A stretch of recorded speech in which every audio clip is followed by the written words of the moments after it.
এই আন্দোলন সংগ্রামের সময় আমার মনে আছে আমরা 23 দিন বাড়ির বাইরে ছিলাম। নড়িয়াবাসী, নড়িয়া উপজেলার নেতৃবৃন্দরা তাদের বেশি স্মরণ রাখবে, অবশ্যই আমাদের এই নির্যাতিত শান্ত গ্রামবাসীর খবর রাখবে ওহিদুজ্জামান উজ্জ্বল শরীফের কাছ থেকে। আমি আশা করছি আপনাদের মাঝ থেকে কেউ কোনো কথা বলবেন কিনা সেটা বলেন। আপনাদের মাঝ থেকে কেউ কোনো বক্তব্য দিবেন যে এই 2, 4, 6 নাম্বার ওয়ার্ড কমিটি নিয়ে ফ্যাসিস্ট আওয়ামী লীগ সরকার যে নির্যাতন করেছে, এই শালদোবাসীতে যে নির্যাতন করেছে, এখানে কমিটি গঠিত হতে যাচ্ছে অন্য পন্থায় ফখরুল বা নেসার, স্বাধীন, রাজীব, সুমনেরা অন্য কোনো প্রক্রিয়ায় কমিটি গঠন করতেছে। নির্যাতিত নেতাদের নিয়ে কমিটি গঠন করতে যাচ্ছে না, কমিটি গঠন করতে যাচ্ছে 5 তারিখের পরে কর্মীরা যারা ফখরুল, নেসারকে, সুমনকে, রাজীবকে, স্বাধীনকে তোষামত করে তাদের দিয়ে। যদি এরকম কোনো কথা থাকে অবশ্যই আমার ফোন নাম্বারে ফোন দিবেন, আহ্বায়কের ফোন নাম্বারে ফোন দিবেন। আমরা পূর্ণ বিবেচনা করব। কমিটি ঘোষণা হবে, এরপর আমরা পূর্ণ বিবেচনা দেব, কথা দিলাম। পর্ব 1 এই পর্বের সাথে আরেকটু যুক্ত করতে চাই। আজকে এই কর্মী সভার মধ্য দিয়ে আমরা নড়িয়া উপজেলা স্বেচ্ছাসেবক দল, বাংলাদেশ সরকার যেভাবে বর্তমান সরকার নির্বাচনের রোডম্যাপ ঘোষণা দিয়েছে, আর আমরা উপজেলা স্বেচ্ছাসেবক দল আগামী জাতীয় সংসদ ইলেকশনের পূর্বে আমাদের নড়িয়া উপজেলা গঠিত 14টি ইউনিয়ন নিয়ে, 14টি ইউনিয়নের সুপার 5 প্লাস 14 ইউনিয়নে একটি করে ওয়ার্ড, একটি ওয়ার্ডে সুপার 5 প্লাস আমরা 9টি ওয়ার্ডে সুপার 5 45 জন 14টি ইউনিয়নে। এরপরে আমাদের উপজেলার 31 সদস্য বিশিষ্ট বডি, এরপর আমাদের ইউনিয়ন কমিটির সুপার 5, এরপর আমাদের থানা উপজেলা বিএনপি সহযোগী সংগঠনের সুপার 2দের নিয়ে আমরা অতি প্রয়োজনে এই নির্বাচনের পূর্বে আমরা একটি আশা করি নড়িয়া উপজেলা শহরে একটি বর্ধিত আলোচনা সভা করব। তার পন্থা থাকবে আগামী জাতীয় সংসদ ইলেকশনে কিভাবে গ্রামে গ্রামে ভোট আদায় করতে হয়, ধানের শীষের মার্কার ভোট চাপে কে, আমাদের কর্মীরা, সাধারণ জনগণের মাঝে, মা বোনদের মাঝে। আপনারা জানেন এই সরকার যে রোডম্যাপ ঘোষণা দিয়েছে নির্বাচনে, তিনি যে জাতির উদ্দেশ্যে বক্তব্য দিয়েছে, সেই বক্তব্যে গুরুত্বপূর্ণ ভোটারদের উল্লেখ করেছেন। আপনার আমার ভোট দেন না, আমাদের মা বোনদের ভোট দেন, গুরুত্বপূর্ণ ভোটার উল্লেখ করেছেন তিনি।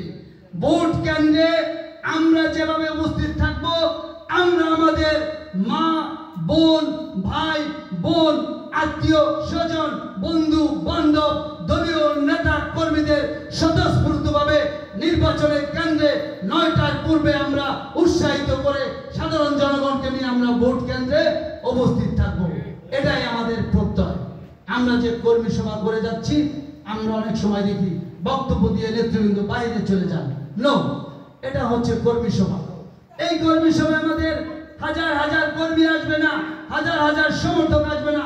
এই কর্মী সভায় উপস্থিত থাকবে 2, 4, 6 নম্বর ওয়ার্ডে যারা আজকে স্বেচ্ছাসেবক দলের পতাকা নিয়ে আমাদের পাশে থাকবেন, আমাদের প্রিয় নেতা আলহাজ শফিকুর রহমান কিরণ সাহেবের পাশে থাকবেন।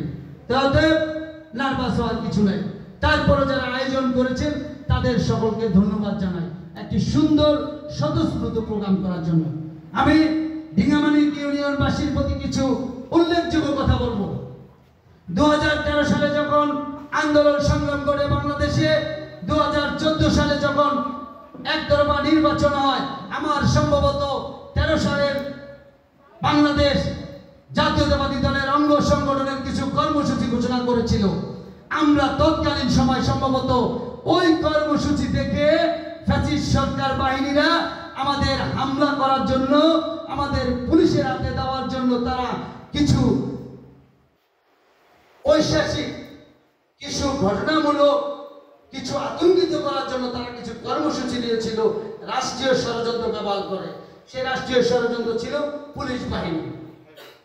আমরা বিগত যে দিনগুলো বাইরে ছিলাম, আজকে এক বক্তা বলে গিয়েছিলেন আন্দোলন সংগ্রামের সময়, ওই যে পিটার মোল্লা বলে গিয়েছেন আন্দোলন সংগ্রামের সময় আমরা বায়া ছিলাম।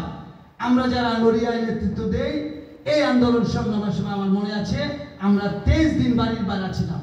তার মধ্যে বেছে নিয়েছিলাম বরিশাল অঞ্চল, ডিঙ্গামানিক অঞ্চল। ব্যাগ নিয়ে, গাড়ি নিয়ে, মোবাইল নিয়ে আপনাদের বাড়িতে বাড়িতে থেকেছি, ডিঙ্গামানিক বরিশালের নেতৃবৃন্দর বাড়িতে বাড়িতে। তাহলে নড়িয়াবাসী, নড়িয়া উপজেলার নেতৃবৃন্দরা তাদের বেশি স্মরণ রাখবে। অবশ্যই আমাদের এই নির্যাতিত শান্ত গ্রামবাসীর খবর রাখবে, বরিশাল ইউনিয়নের খবর রাখবে, পূর্বাঞ্চলের খবর রাখবে।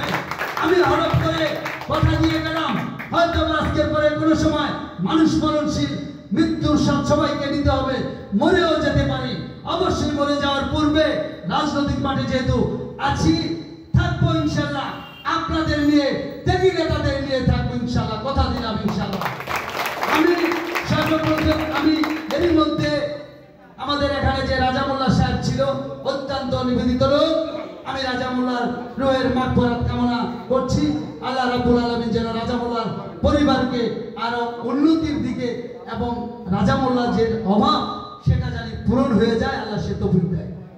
আমি এরপর স্মরণ করছি, আপনারা জানেন এই রাস্তার মধ্যে দিয়ে কিছুক্ষণ আগে গেলে আপনারা জানেন এই ফ্যাসিস্ট সরকারের আমলে এই 5ই আগস্টের দিনে সম্ভবত এর পূর্বে আপনাদের একটি সন্তান হত্যা করা হয়েছে, শহীদ করা হয়েছে।